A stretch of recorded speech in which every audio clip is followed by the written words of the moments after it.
Y'all, welcome back to another episode of My Quality is for Real. I am Queen My Quality. You are tuned in again to My Quality is for Real. I have a lovely, great show lined up for y'all.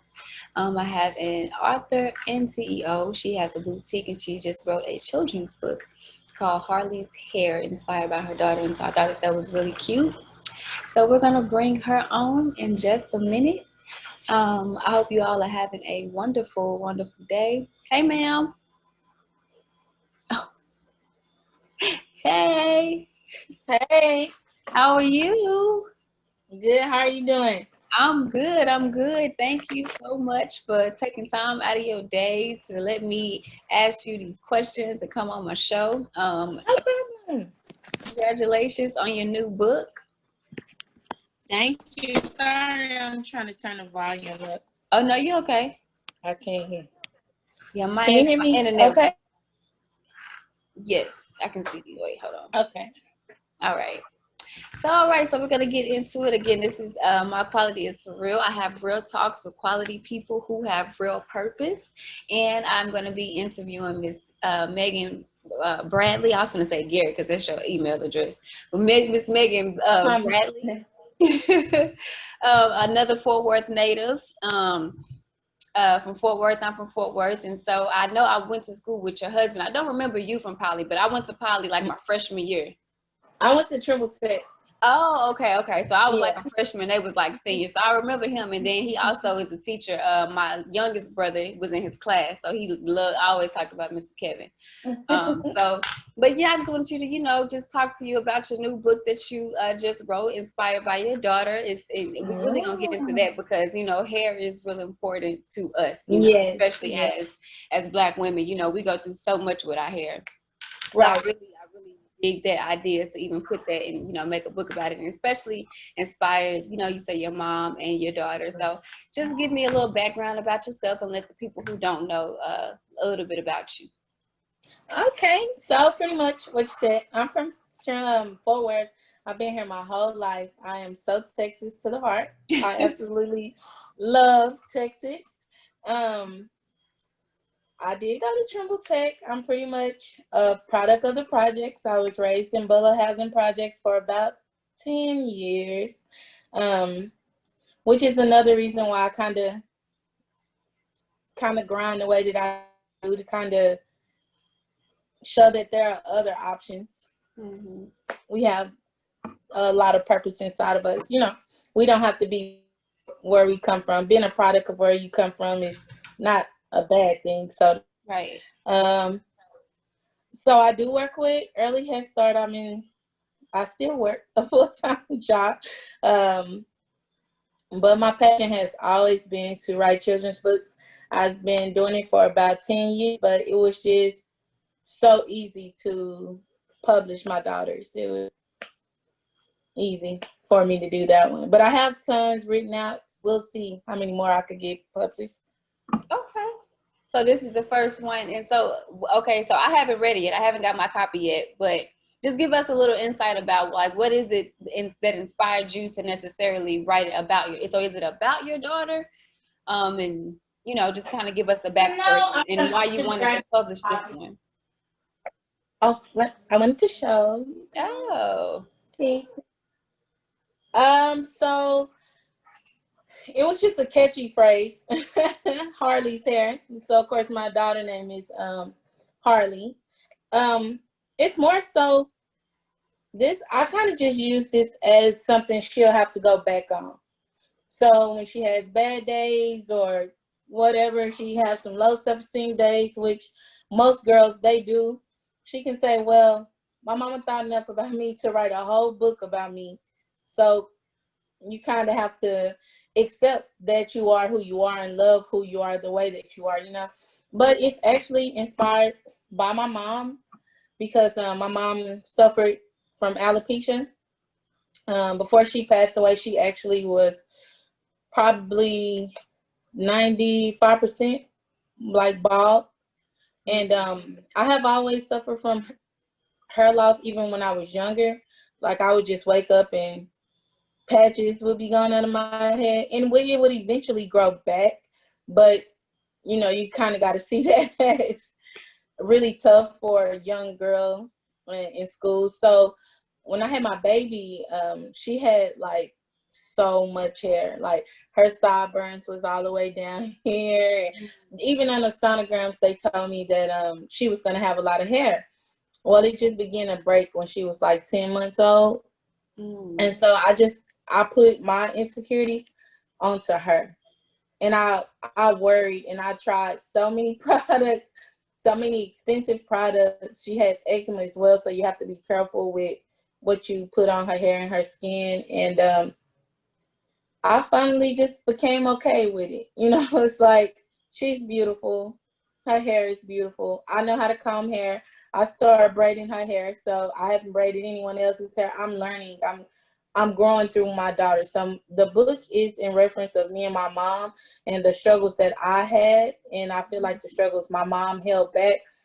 But it's to kind of break that generational curse that it stopped right there with us. I don't need my daughter to be concerned about her hair. That's the least thing she needs to be concerned about in life. Absolutely, because like I said, that's one thing that us as Black women, like, we are so anal when it comes to our hair, and we try so many different styles. I think I done probably cut my hair off like 5 times.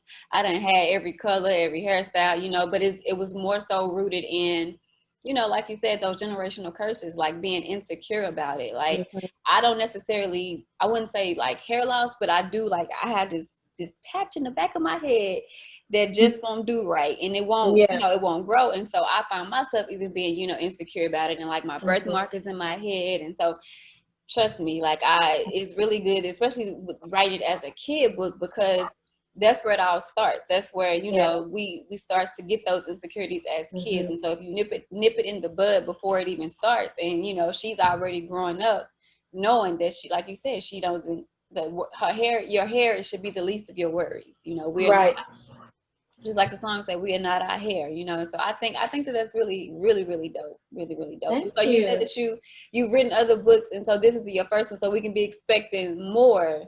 Definitely. So I will start. I actually have more. I'm definitely doing a whole different thing now. I was doing like kind of like fictional books about animals or about this or about that. And then more so now it's going to be geared towards African American self-love, appreciating who we are. So my next one will be about a little boy. So I thought I'd do both because we tend to think that our Black men are super duper strong, but just like we have insecurities, just like we have to break generational curses, they have to do the same too. So the next one hopefully will be in spring, and it would definitely be for boys. Okay. Well, it'll be for everyone, but it will be about a little boy. Okay, okay, that's really nice, and I can't wait to pick it up and you know, just support that. I think that's really dope. You also have a boutique. You have I do. Yeah, you have an online boutique. Can you talk a little bit about that and what inspired that? So I've actually been trying to do a boutique for about 2 years now. Okay. But quarantine kind of gave me a little confidence. I don't know if it gave me confidence or just gave me time. Either way, it allowed me to be like, you know what? Do it. You know, you're at home, you're working from home. Just do it. You got some extra money, just do it. And so I really don't have a big thing behind the boutique. It is plus size clothing majority. I guess my size, I somewhat find clothes where I go, but it's very uncomfortable trying on certain things and thinking you're this size in one store, and then in the next store it fits totally different, which is the same size. So my boutique is kind of geared around cute, casual, comfy clothes. I don't like stuff clinging onto me. So that's kind of what I like to give as well. I know some people, you know, plus size is in, so a lot of women want the crop tops, but it's still a lot of us that we like, you know what, boo, I'm old school. So, you know, give me some, I could put some sandals, tennis shoes on, and then maybe if I wanted to, I could put some heels on too. I don't really have a big thing behind it, but no matter what size you are, you should feel comfortable. Absolutely. And and you can do what you feel is right. You want to lose weight, you can do whatever. But until then, I'm gonna try to help you look cute.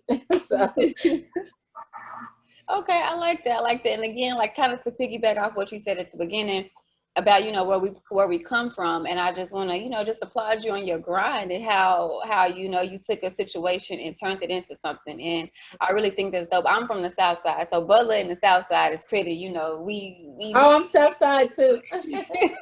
yeah, so it's good to see people from my hometown actually doing something. And so that's why I created the show, because I wanted to let people know, like, yeah, everybody always say that Dallas, but it's a lot of talented people out there in Fort Worth as well. And so I'm glad that I was able to connect with you, and I can't wait Yeah.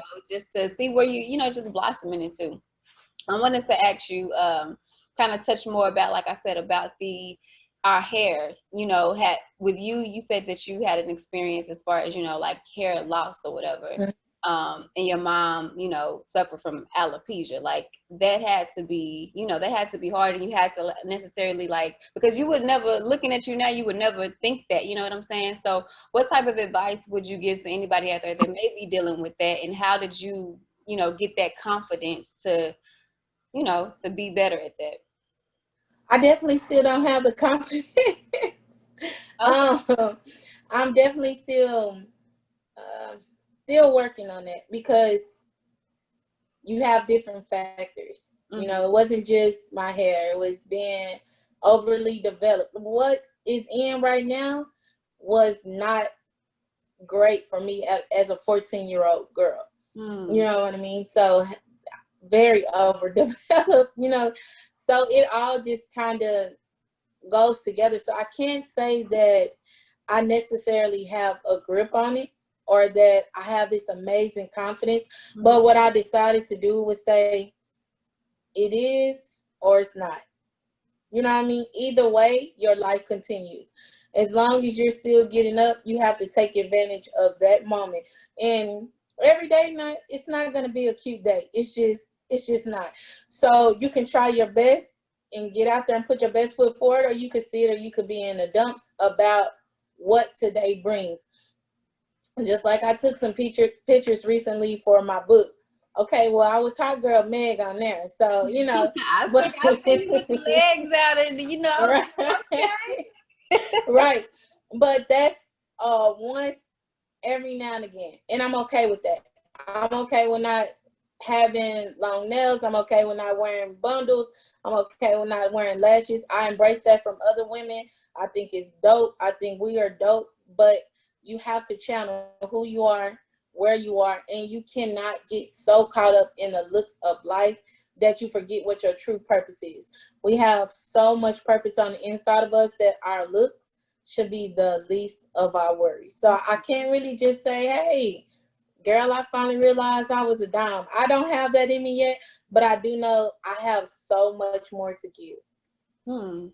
Well, I would say you definitely, I wouldn't know that about, the pictures that you take, because just looking at you, the pictures that you take and you post as far as the boutique, you know what I'm saying? Like the clothes and the weight, like you seem like you, but again, I'm the same way, we all have insecurities. We all are still dealing with it. And like you said, it's a day by day process. It doesn't just happen overnight. We all have to deal with it. I also wanted to ask you, as far as the book, did you publish the book yourself? Do you also have like a publishing company, or